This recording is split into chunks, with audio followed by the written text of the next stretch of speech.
الحمد لله نحمده ونصلي على رسوله الكريم أما بعد فأعوذ بالله من الشيطان الرجيم بسم الله الرحمن الرحيم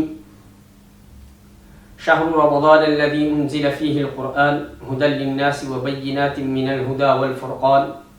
فمن شهد منكم الشهر فليصم فمن كان منكم مريضا أو على سفر في عدة أيام أخرى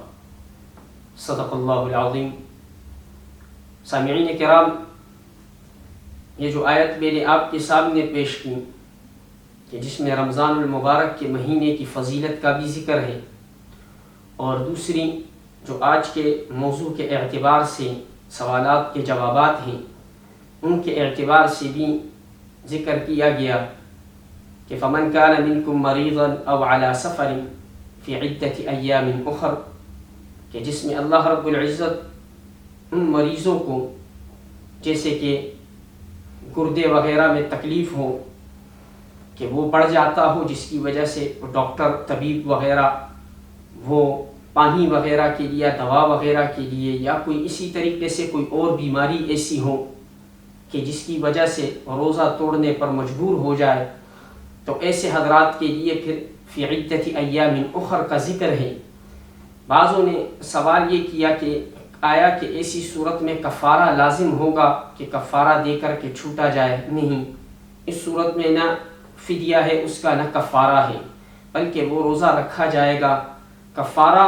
اور فدیہ تو ان روزوں کا، کفارہ تو ان روزوں کا ہوتا ہے کہ جس میں انسان قصداً عمداً کوئی عمل ایسے کر دے کہ جس سے روزہ فاسد ہو جائے، تو اس صورت کے اندر کفارہ ہے. جیسے کہ ایک صاحب نے سوال کیا ہے کہ اگر رمضان المبارک کے مہینے میں اپنی زوجہ کے ساتھ صحبت اختیار کی جائے یا جماع وغیرہ ہو جائے تو اس صورت میں کفارہ کیا ہوگا؟ تو انہوں نے کہا ہے کہ حوالے کے ساتھ ذکر کر دے. تو اس کا پہلے تو یہ ہے کہ اس کا کفارہ جیسے کہ ابو داؤد کی حدیث ہے کہ جس میں نبی علیہ السلام نے فرمایا، جیسے کہ روایت ہے موجود ہے حضرت عائشہ صدیقہ رضی اللہ تعالی عنہ سے اور ام سلمہ رضی اللہ تعالی عنہ سے، دونوں ہی نبی علیہ السلام کے ازواج مطہرات میں سے ہیں، کہ نبی صلی اللہ علیہ وسلم انہما قالتا کان رسول اللہ صلی اللہ علیہ وسلم، کہ اس کے اندر نبی علیہ السلام نے ذکر فرمایا ہے. ابو داؤد کی حدیث ہے، حدیث نمبر بھی آپ حضرات کے سامنے پیش کر دوں. دوسری روایت بھی اس کے اندر موجود ہے کہ جس کے اندر کفارے کا ذکر ہے، اور یہ ذکر کیا عن ابی ہریرہ رضی اللہ تعالی عنہ قال اتى رجل النبي صلی اللہ علیہ وسلم فقالت هلكت قال ما شأنك قال وقعت على امرأتي في رمضان قال فهل تجد ما تعتق رقبة. یعنی کہ یہاں پر نبی علیہ السلام فرماتے ہیں کہ اگر تمہارے پاس کوئی غلام وغیرہ ہو تو اس غلام کو آزاد کر دیا جائے،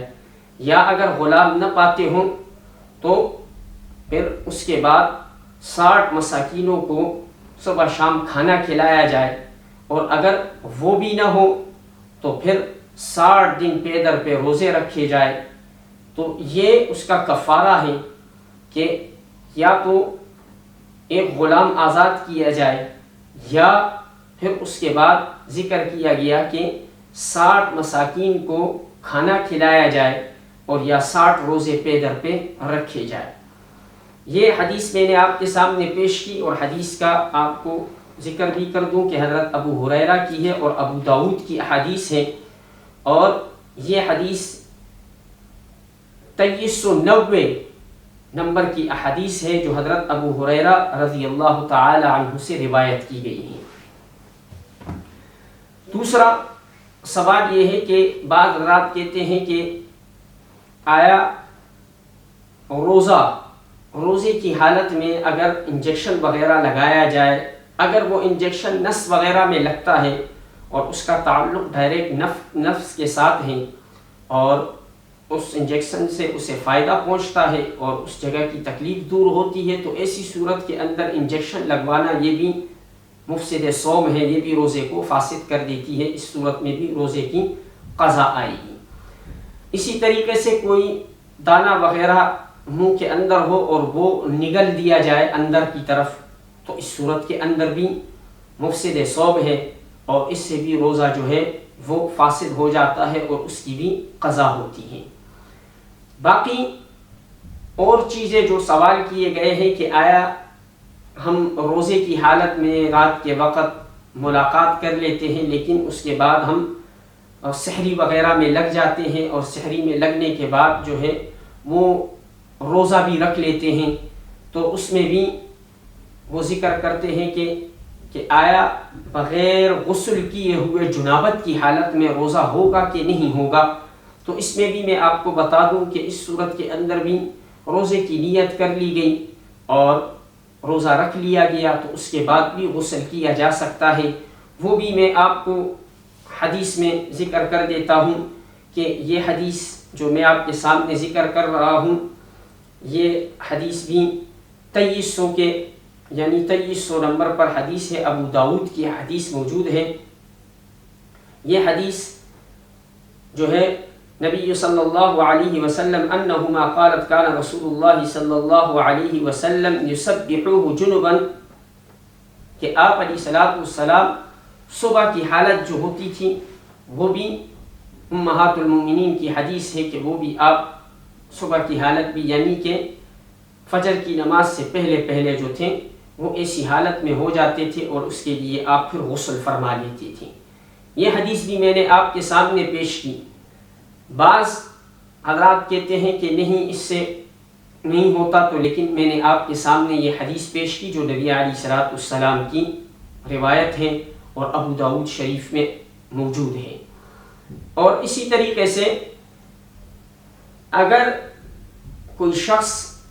رات کو صحبت کر کے پھر اس کے بعد وہ نیت ہی نہ کر سکا اور وہ 11 بجے تک وہ نیت کے بغیر رہا، بعض رات نے 11:30 کہا ہے، بعض نے دوپہر کا وقت تک کہا ہے، لیکن اس کے بعد پھر فرضی صوم جو ہے وہ نہیں رہے گا، یعنی کہ اس روزے کی اس کے اوپر قضا ہوگی، وہ روزہ قضا رکھے گا، یہ روزہ اس کے اوپر قضا ہے، پھر یہ روزہ دوبارہ اس روزے کو فی عدت ایام اخر میں رکھے گا۔ اور اسی طریقے سے اور بھی بہت سے مسئلے مسائل ہیں کہ جس کے اندر ہم آپ حضرات کو انشاءاللہ آئندہ آنے والے پروگرام میں ہم آپ کو بتائیں گے، اور اس میں آپ کے ساتھ مزید اور چیزیں جو ہے وہ حدیث کی روشنی میں آپ کے ساتھ شیئر کریں گے۔ تب تک کے لیے اتنا ہی آپ کے لیے کافی ہوگا۔ وما علینا الا البلاغ۔